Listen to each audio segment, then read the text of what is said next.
Alright guys, so now this is part 2 of the video on fat loss and how to have effective weight management. Where I left off last time was talking about why we would really want to encourage someone to exercise as well as diet and do both. Okay, so let's go back to our fat cell. We've got a fat cell about this big, got a cell membrane in here that's full of fat, and there's neural connections to the brain that are basically telling it to fill up to a certain level. Okay, what happens when you diet is you are basically fighting your body, and you basically have all these fat cells that are now going to tell your brain, I'm hungry, I'm hungry, I'm hungry. And it's going to be really hard to ignore because your body has strong physiological markers that tell you and tell your brain that it's hungry. So you're going to have to really, really push through all that, okay? So not only does that require a lot of mental anguish and struggle, but also it causes physiological changes. It causes brain changes, okay? So it can actually lead to mood swings and crankiness and sometimes depression because your brain is changing at the hormonal level. Also, it can have other physiological side effects throughout the rest of your body, one being your immune system can get attacked, okay? So, or not attacked, but it can get compromised. So it's really important to understand that when you're just going to diet. Also, because you have all these terrible physiological changes that are going on in your body, most people don't stick with that. So they do a diet for a certain amount of time, they quit, they give up, and then what happens is the fat cells will refill, okay? Because you're going to go back to your old eating habits. So that's why diet is no good. Just exercise is no good because it is almost impossible to burn enough calories in the gym to lose an effective amount of weight. I mean, 1 pound of fat is, for the most part, 3,500 calories. That's not always the case, but for the most part, it's 3,500 calories. And that's a lot of gym time. That's about 500 calories a day for 7 days a week, okay? Most people do not burn that many calories, okay? And I guarantee if you burn that many calories, you're also going to eat more, and then it's going to void all your your energy expenditure deficit, okay? So that's not really as effective. And I know what you're thinking, oh, but I look at the machine that I'm working on, and it says I burn 600 calories. You didn't, okay? You don't know how many calories you burn unless you exactly have some sort of calorie watch or calorie counter that is directly monitoring your own personal physiology while you're exercising. That's really the only way to be able to tell how many calories you're burning. We can estimate it pretty accurately, but you really can't trust machines that you're using. You can't trust claims from exercise programs. My favorite is Zumba claims you can burn up to 1,000 calories per class. That claim they pulled out of their butt. It's really not 100% accurate for everybody, and for the most part, you're not going to burn that many in an hour of exercise. It's just not going to happen. So that's why exercise is so difficult. It's a really lousy way to just lose weight is by just using exercise because you have to work out so much. So really the best way is to do exercise and diet. Part of that reason is because when you diet, I remember I talked about the physiological changes that happen to your body and the brain changes. When you exercise, it negates those. So you change your brain in the positive way, and you release hormones and you release chemicals that have a positive effect on your brain. And it also lowers your set point. Exercise and diet together lowers your set point better than just one or the other alone. Okay? And it's very important. Also, exercise has a greater effect on weight management. So the weight you lose from dieting, to keep it off, it's better to do exercise, and exercise is more effective at keeping it off than by just dieting, okay? So that's one way when you're looking at, how am I going to go about losing this fat that I've accumulated on my body. You really have to do exercise and diet. They're about equally important. These people that say it's 80% diet are full of crap. They don't know what they're talking about. They haven't read the science. They haven't read the studies. It's 50-50. It really is. And there is not one set prescription for everybody. Everybody is different. I've heard of people losing weight eating constant fast food.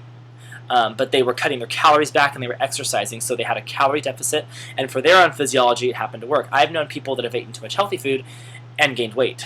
And then I know some people who, they have to cut out bad food to lose weight, whether they're eating enough calories or not. So it varies per person. You can't use a set prescription for everybody. It doesn't work that way. And not everyone can burn as many calories in the gym. Okay, because some people have physical limitations, they just can't work out as hard.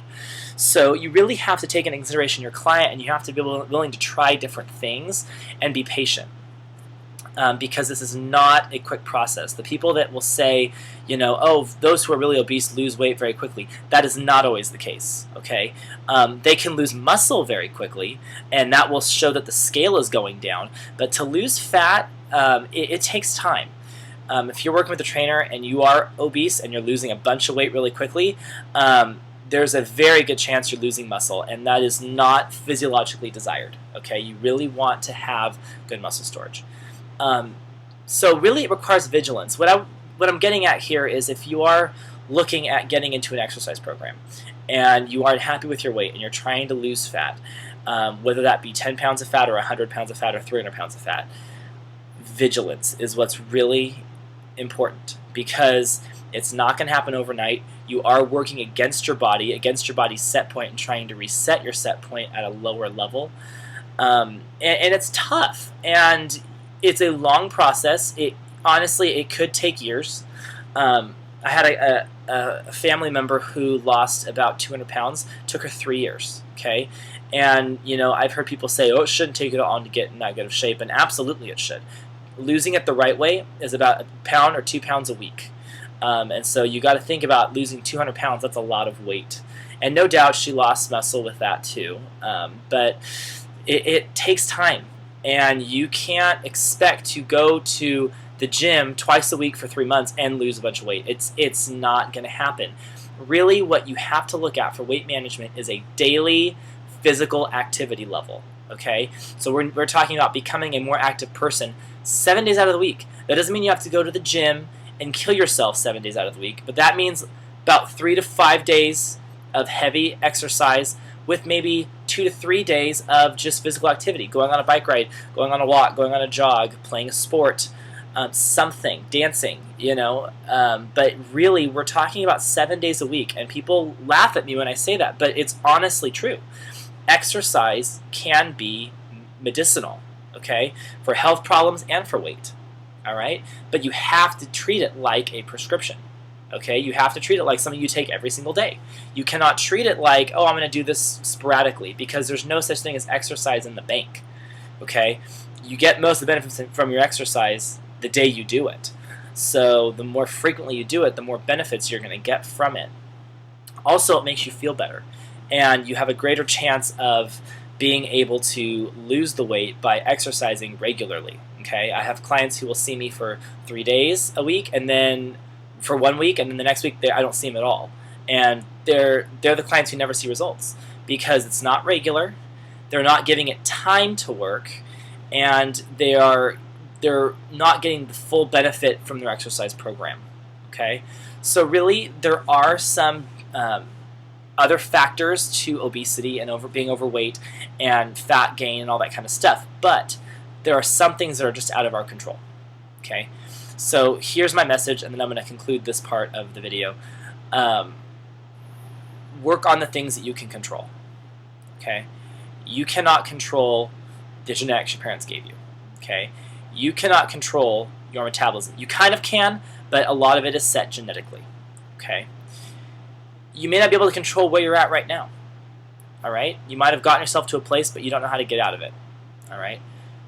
All you have control over is what you put in your mouth, how much you put in your mouth, and how often you exercise. It's 3 things. Okay? What are you putting in your mouth? Okay? Is it healthy food? Is it stuff that's going to help you in the long run, or is it stuff that's going to screw you up? And I know the cupcakes feel good when you eat them. I know the cookies feel good when you eat them. I know ice cream makes me feel better, but it doesn't get me where I want to be, and it's not going to get you where you want to be. Okay? How much are you eating? Okay? Are you having 1 cookie or 5? Big difference. And how often you exercise. So please, if you're looking to lose weight, if you're looking at getting fit and healthy, the people that are the most fit are the people that watch what they eat, watch how much of what they eat, and exercise regularly. Okay? And if you need help with that, there are many trainers out there that are willing to help you. I'm one of them. And I will be there for you when you fall. I'll be there for you when you need encouragement. And I'll be there for you through the successes. So, but if you don't like working with me, there's other people you can work with. But just my point is, do something about it. Control what's in your what is within your control, and don't sweat the small stuff. All right, guys, that concludes this portion on weight loss and weight management and fat loss. I hope you enjoyed it. Got a little personal there towards the end, but I hope you enjoyed it, and I will see you for the next blog post. Thank you.